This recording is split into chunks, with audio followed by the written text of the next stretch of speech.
Hi everyone, I'm Kirsten. I lead marketing here at Liquid Donate, and today we are talking to Rebecca from Revive. Our topic will be talking about how we've repurposed excess inventory for disaster relief. I would love to introduce our guest today, Rebecca. Hi, so I'm Rebecca. I work as the head of sustainability at Revive. We are a garment refurbishment company that works directly with brands to take in their damaged inventory, primarily from returned merchandise and in-store try-ons, as well as factory damages. And we refurbish those units to actually go back to be sold on floor or through marketplace channels to drive revenue, sustainable revenue for our brand partners. And we work with Liquid Donate on all of the items that have not been able to be refurbished. Yeah, that's really awesome that the core of your mission is already to make sure that all the excess textiles are still in the still able to be resold and refurbished and reused. But glad that we can also hop in and provide more support to your mission. So I'm curious, like, can you tell us more about how Revive came to be and how the mission came to be? Yeah, of course. So Revive was actually formerly called Hemster. The company was started as a tailoring and alterations business. So what we worked on back then was directly with brands, we would work on altering customer orders. So if somebody bought a pair of pants in store, they would be able to send it to Hemster and we would alter that unit to fit their size, and then we would send it back to them. And so at that point, we were really focusing on extending the lifespan of consumer purchased items, so post-consumer items. But then we realized that a lot of our brands started asking us, we have all of these damaged inventory units piling up in our warehouse and we don't know what to do with them. Can you guys do something? And because we had such a long history of working with garments and working with these brands directly, we were able to take in those units and kind of brainstorm and problem solve ways to refurbish them and get the brands able to sell them again. And we kind of realized that it was a really interesting business model and that we could make a much bigger impact with getting these large volumes of inventory and refurbishing them than we could just by one-of-one orders. So in 2021, we started our beta testing and we did all of our Revive pilot programs and things like that with the brands that we were working with at the time. And it's now representing the majority of our business. So we've completely changed the model, and the whole company is now rebranded as Revive, and we focus fully on refurbishment. We refurbish everything to its highest possible level of value. The items that are got kind of sent back to new quality are either sent back to the brand to sell or they're sold through our marketplace channels. There are always some items, though, that aren't feasible for refurbishment, and those are the items that we either recycle or use Liquid Donate for responsible donation. Nice. Yeah, so how do you prepare for these items to be redistributed? So a lot happens.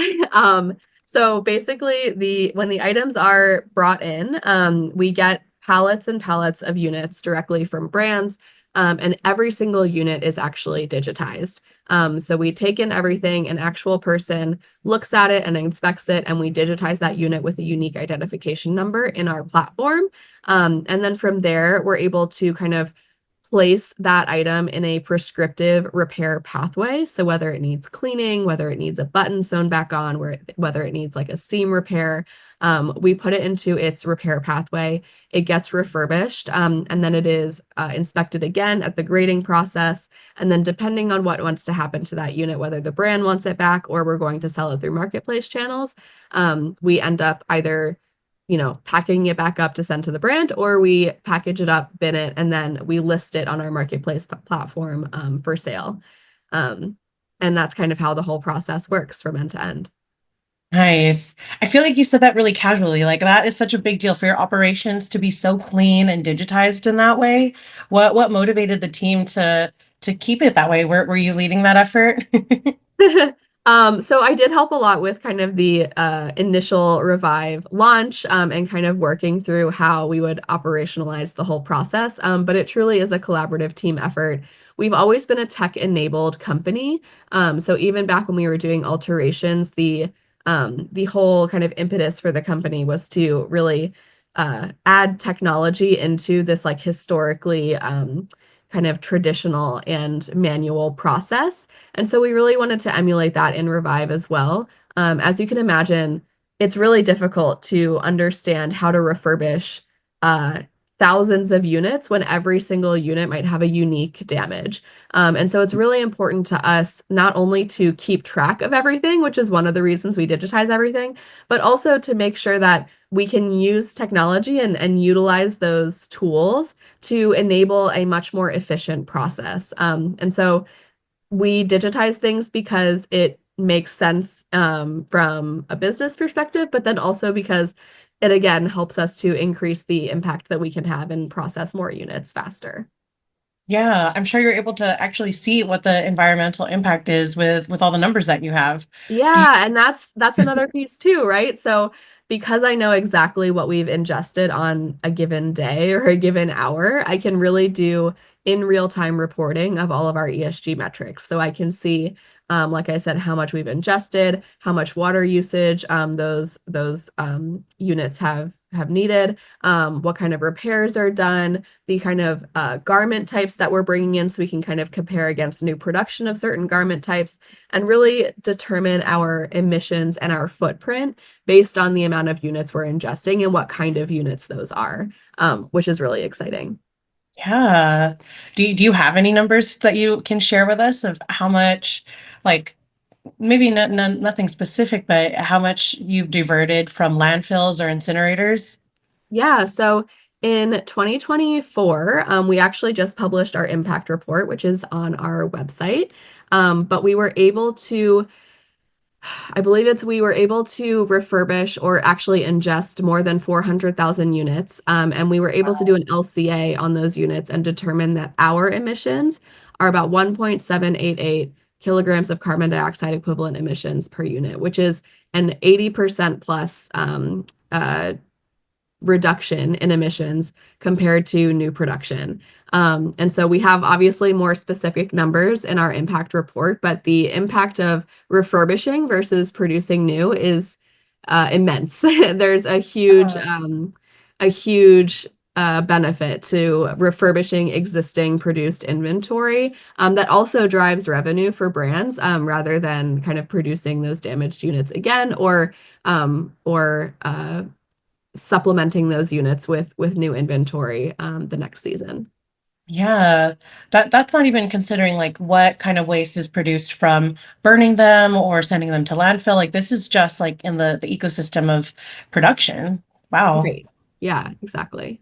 Wow, that's great. I think like it's amazing that we can do work together with Liquid Donate and Revive because that a lot of our customers usually are folks that don't have might not have sustainability built in, but I'm glad that Mm. like we can partner and be able to do like make an impact together. It's amazing to see that your main focus is like getting like cutting the carbon emissions and but while still able to like benefit like revenue for certain brands.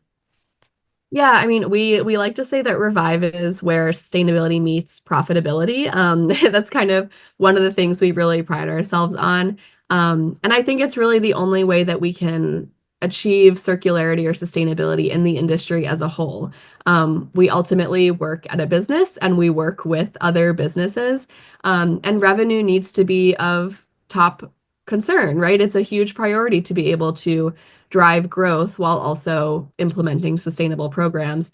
And that's the beauty of Revive. We're able to actually generate revenue for the brands while also allowing them to reduce their footprint and keep items in circulation, which is a win-win for both the planet and the Yeah. business. Yeah, or win-win-win for both businesses. Well, I want to kind of like switch topics here and talk about so we've been talking a little bit broadly about Revive and Liquid Donate, but recently Revive became really involved with disaster relief for the LA fire, the folks affected by the LA fires. Can you tell us more about like how that came to be and what exactly like yeah, the partnership looked like? Yeah, so we've been working with you guys at Liquid Donate for about a year now, I believe. And we always, typically how we work is the items that aren't able to be refurbished for either cost reasons or just the nature of the damage, those get sorted into categories, and we use the platform at Liquid Donate to route those to the right donation partner. But for this particular instance, I know I believe you all reached out to us, or we saw that you had a call out for donations for LA disaster relief. And we really knew that we had a unique ability to be able to help. One thing that was really important to us is to be able to send items that we knew were still in good condition. We heard a lot about the donations that were being sent to LA disaster relief that weren't in good condition and ultimately proved to be more work than they were worth. And so we really wanted to send over items that would be really helpful. And so, like I mentioned before, we were uniquely poised to be able to do this because everything is digitized. So anything that we were not able to send over to our marketplace channels but was still in good condition, we had a record of all of those units. And so I was able to go into our hub and work with our operations team directly to actually collect all of those units. I believe it was more than 600 pieces that we were able to collect and categorize into specific boxes for specific needs as requested by the nonprofits for the LA disaster relief. And that's kind of how we did it. We took the existing data that was in our system already, and then we found the actual units in our warehouse and we just packed it up. I believe we did it all in one day. And so over 600 units in one day was really a testament to how smoothly the Revive process is working now and how useful our technology, how useful our technology is to respond to situations like these. Yeah, what a flex on your ops. I know the ops team is incredible. They did such a great job that day. I was there and I was helping, but I was like, ultimately, you guys, I'm just here to lend a helping hand. You all know what you're doing. Well, my next question was going to ask about some challenges or obstacles, but it sounds like it went really smoothly. Like, was there anything in terms of being able to quickly turn around for disaster relief? Did you run into any challenges? There are always some challenges, right? There's always like another inspection check that needs to be done. There's always certain things that we need to ensure we're kind of following the right process in order to get things. But there weren't any huge challenges. I mean, we were able to do it pretty quickly and efficiently. I would say the main challenge is just making sure that we are grabbing the right units. We wanted to be really prescriptive, and it's great that Liquid Donate has a platform where they could say we need, 500 jackets or we need 200 sweaters, and we could be really specific about what we were pulling. But I think the main challenge was really just making sure that we were pulling exactly what was needed, because that's a little bit different from our normal process, but ultimately it was pretty smooth. Nice. Yeah, we're so grateful that you were able to turn it around so quickly. And I think, like you mentioned, like it was really important that there was really specific asks that we were having y'all meet because I Right. think both of our missions are really to prevent excess waste. And on the ground here in LA, there was so much excess in terms of textiles and Yeah, clothing. So it was, in general, like it's really amazing that we were able to, this platform is able to address specific needs and not just dump a mountain of clothes in the middle I of LA. agree. Right. That's exactly what we didn't want. So I agree. It was perfect that we were able to be really specific. Yeah, and I think like with along with the fact that you all do a quality check, that was something that was like I'm glad you all were in touch with what was going on down here because there was like there were I'm sure there were a lot of social media going around on your side too, but folks just talking about like the quality of these clothes Yeah. like we're not here to empty our closets. We are here to support folks who have lost everything. So yeah, that's amazing that we were able to do that on a systemic level and how easy it was because of the way that you set up your technology enabled ops. Thank you. Yeah, it was really, really great to be able to help. And it it's terrible what has happened in LA, but I'm glad that we were in a position where we had exactly the right resources to be able to affect the impact that we were able to. Yeah.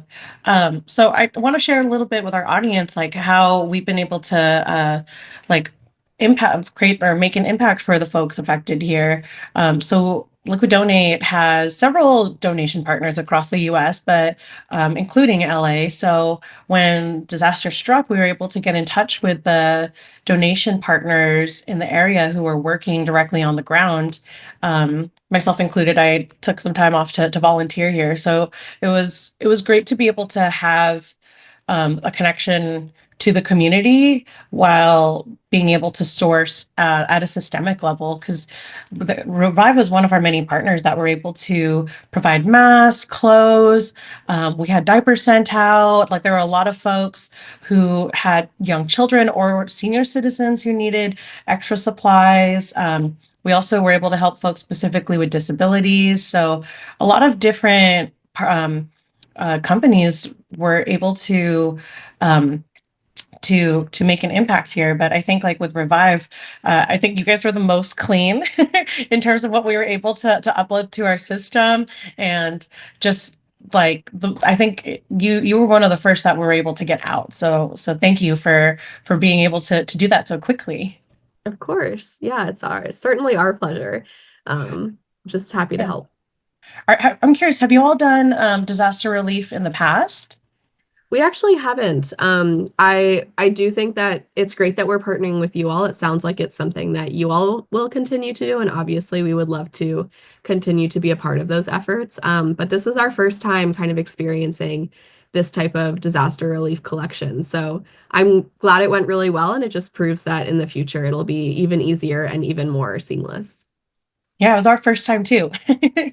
But when we were on the ground, we were learning like, oh, our system is equipped for this, especially being able to address specific needs and not just dumping Right. dumping excess supplies. So when we were collaborate like strategizing on this, we're like, wait, we have the system already in place, we have the technology to do this, we have the partner. So it was really great that we could all, I think the entire city was like galvanized into moving quickly. But Yeah. it was great to see like folks outside of LA who were really motivated to make sure that we were all taken care of over here. Yeah, I mean it's tough to see anyone going through such an unspeakable tragedy that is so difficult to contain, right? And so yeah, we were happy to be a part of the disaster relief efforts, and hopefully there's not a need for this to ever happen again. Hopefully everything is pretty good, but if there is ever a natural disaster like this again, I'm glad that we're in a place where we can react quickly. Yeah. So I would like to talk more about like going back to like Revive's technology. Like it was really impressive the way that we were able to see it in action for disaster relief. But I'm curious, like in terms of logistics and inventory management, like how has it really changed y'all's process in being able to leverage technology to do that? And especially when it comes to inventory management, I can imagine with textiles that's really tough.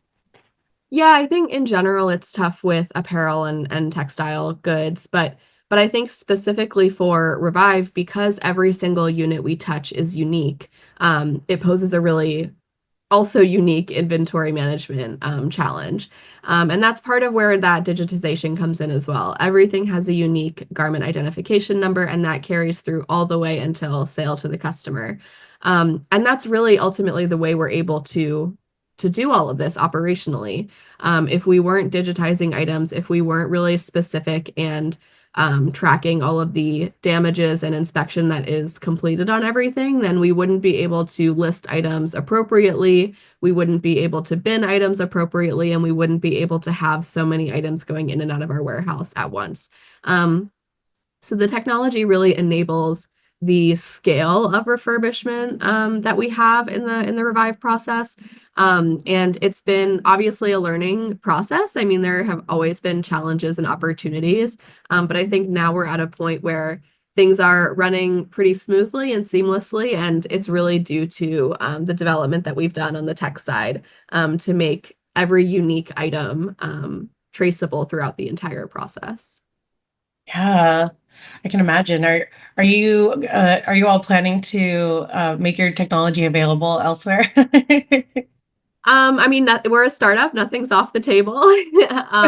But right now we have really robust partnerships with several brands, and we're focusing on kind of optimizing everything internally. But we're both startups. We both know that we never say no to anything, so anything's Uh, possible. I can imagine because our team recently went to a logistics conference where they were talking about like optimizing the logistics space. And in this space, it's like the folks who are open to technology. So Mm, I think like logistics can be a little bit antiquated and people are stuck in old software. But I think there's just so much opportunity when you create something that works mm, for that to hit the market. But yeah, just just curious. yeah. So I wanted to ask, you mentioned before about like y'all's mission is where profitability meets or sustainability meets profitability. Can you expand, like for our audience, about what exactly that looks like? You mentioned that folks you might resell them back to the retailer, Mm. or you might donate. Like, how exactly does the profitability look like for your retail partners? Yeah, so typically we are the service that we provide is the refurbishment. And so when a brand sends us items, the refurbishment is the first and foremost service that we provide. And then from there, the next piece is if they don't want the items back, we can then provide the service of listing and holding everything for sale on those marketplace platforms. When items are sold on a marketplace platform, it kind of varies on our partnership agreement per brand, but typically there's a revenue share with the brand when items are sold. How much that is and kind of what that looks like, again, depends on the partnership. But then there are also instances where the brands say, okay, we've done the refurbishment service and now we want everything back, and we'll kind of handle everything from putting it back on floor or listing it ourselves on our e-com site or things like that. So those are kind of the multiple ways that we can work with brands directly. Nice. Has there ever been any like friction in between, like not just with a retailer, but in terms of the business model, like being profitable, like business profitability and social responsibility? I think there's always a push and pull. I mean, there's always going to be a tension. I am head of sustainability, so obviously everything I want to do is for the planet. I always want to do everything that's going to be like the highest impact with from a social perspective, from an environmental perspective, etc. And there are costs associated with that. And so I think the challenge of having a business that does have a sustainably minded ethos, such as Revive, is balancing the kind of total team's desire to do things like the maximum, right way that we can with kind of processes that help us be more efficient and streamlined that actually help reduce costs and drive the business forward and growth. Um, there are a lot of opportunities, I think, within circularity and sustainability that actually do reduce costs and increase revenue. And so we're implementing a lot of programs like that. Obviously, we are one of those programs to brands, but it's always going to be a push and pull between sustainability and financials. And it's just about coming to kind of a happy medium because ultimately both teams want to work together and we all want what's best for the company. It's just about kind of determining how we can make our sustainable programs work the best for our company goals. Yeah. Well, so as like head of sustainability, I'm curious about how like the needs of like environmentalism and social issues like are changing, right? And so how does Revive stay responsive to that?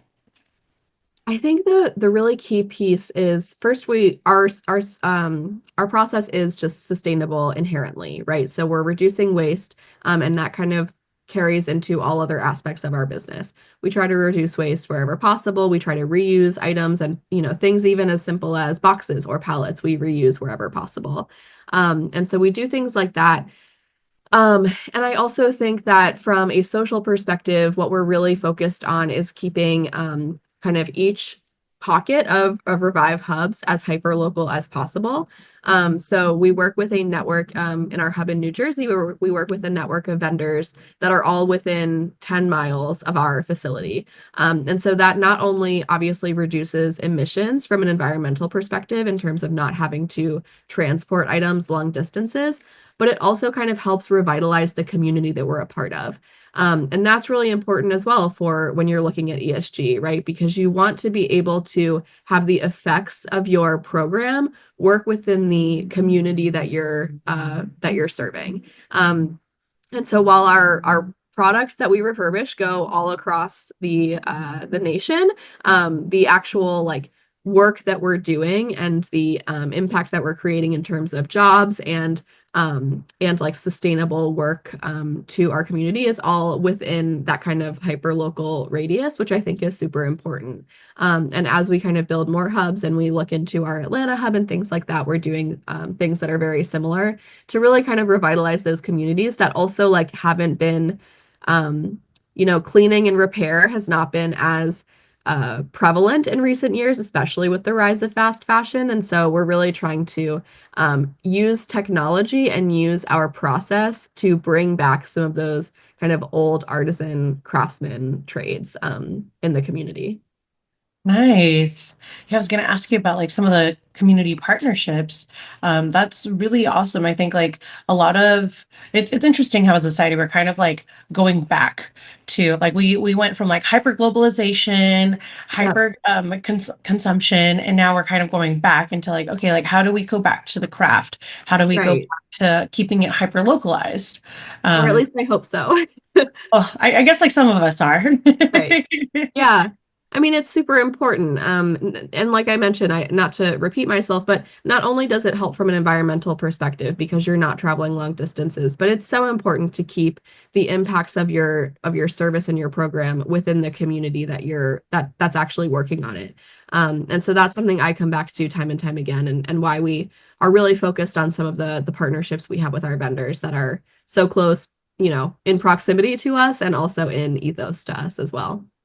Yeah, and I think like we align on that with Liquid Donate too. With a lot of like we try to keep it as local as we can, not just for the carbon Right. emissions, but because like for our partners who are donating, they can see the impact on their community and Right. see like exactly where it's going and who it's affecting, and like you can witness it in real life.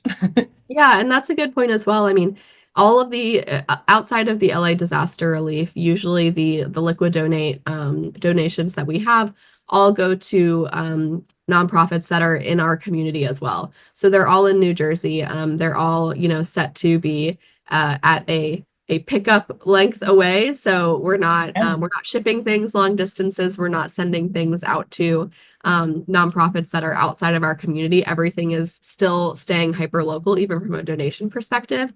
And I think that's really important too, because it's the exact same situation where we want to make sure that the items we have to donate stay within the community in which we're serving. Yeah. I'm curious. So, most of your customers are the retailers, right? Then, like, Yes. so, I'm curious, like, how do they usually approach you because of like the function of refurbishment, or are they also looking for like sustainability strategy? Like, how do those conversations usually go? I think it's a mix of things. It kind of depends on who we're talking to, but it's usually a combination of a sustainability kind of want and an operational need. Mhm. And so it's almost like the sustainability and the circularity becomes not a nice to have or an aside, but it's something that is not as front and center as you would think it would be for a solution like this. Having damaged inventory sitting in your warehouse is a huge operational cost and headache for teams in their 3PLs or their DCs. And so we're really alleviating that challenge and that headache for them while also providing a sustainable solution. So like you said before, it's a win-win-win. We're increasing revenue, we're decreasing the amount of operational headaches they have to deal with, and we're giving them a sustainable solution for their damaged inventory. So it's often cross-functional. We work with sustainability teams. We also work a lot with operational teams, and we work with 3PLs. So it comes from all different sides, but ultimately at the end of the day, everybody's happy because we're serving the needs of multiple different teams. Nice. Yeah, so my last question is more about like the internal side of Revive and how I'm sure everyone like is aligned on like sustainability is the core part of the mission. So how do you all encourage employee participation other than your daily functions in sustainability programs? Yeah, so I mean, like you said, our daily work is sustainable. So that's kind of the kind of core part of it. But we also work with a partner called Greenly to track our greenhouse gas emissions year over year. And part of that reporting is employee surveys. So we really engage our employees and our workforce in understanding what they're doing on a day-to-day basis to reduce waste, to kind of reduce their meat consumption, to not drive to work as often. Our headquarters team is fully remote, so we have no emissions from a commuting perspective. And then we also, work on just like celebrating small wins together. We have a Slack channel called Small Sustainability Wins. So anytime somebody thrifts instead of purchases new, they can post it in there. Anytime somebody, remakes their lawn into a wildflower garden rather than putting down grass seed, they can post it in there. All sorts of things like that to just kind of keep us all excited about the small things we're doing every day, for the planet and for each other. Which is really important because ultimately we're making a difference as a business, but we also want to celebrate that we're making a difference in our own personal choices as well. And so I find that that really kind of helps rally the enthusiasm around all of the small kind of things that we're all doing, and just keeps us all focused on the one goal that we have, which is reducing environmental impact of textile waste and improving the social condition of our community. Wow, I love that. Your Slack channel must be so fun to It every time is. you jump in. Yeah, Oh, that's really awesome. I haven't heard of Greenly before. That's I think that's like a really awesome way to track at least like internal participation. Like how do you use them as well for the textile like for textiles and how do you measure the impact of the carbon emissions for refurbishing textiles? so they're a service provider that does the greenhouse gas assessment for us. And we've Oh, also done an LCA. That's where we got the LCA data as well. So nice. basically, we collect all of the data from our internal operations as well as our vendors.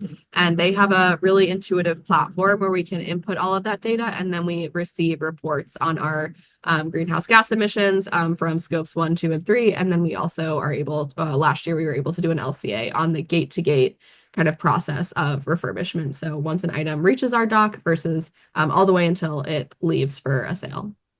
Wow, that's really great. Like you're already doing a lot, so that's nice that you can offload that and to have some scientists on there like getting the Yeah. numbers that you need. Yeah, they are the experts for sure. Well, thanks so much for your time, Rebecca. This is really fun to learn about how Revive is like making such a big impact and really able to bridge that gap between sustainability and profitability. I think that's where a lot of like our future is headed. So I'm really glad to have you today and we're really glad to be in partnership with y'all. Amazing. Yeah, we are as well. Liquid Donate has been so helpful in making sure that nothing goes to waste, even our non-refurbishable units. So happy to have helped with LA disaster relief and happy to collaborate on all of our donation efforts going forward.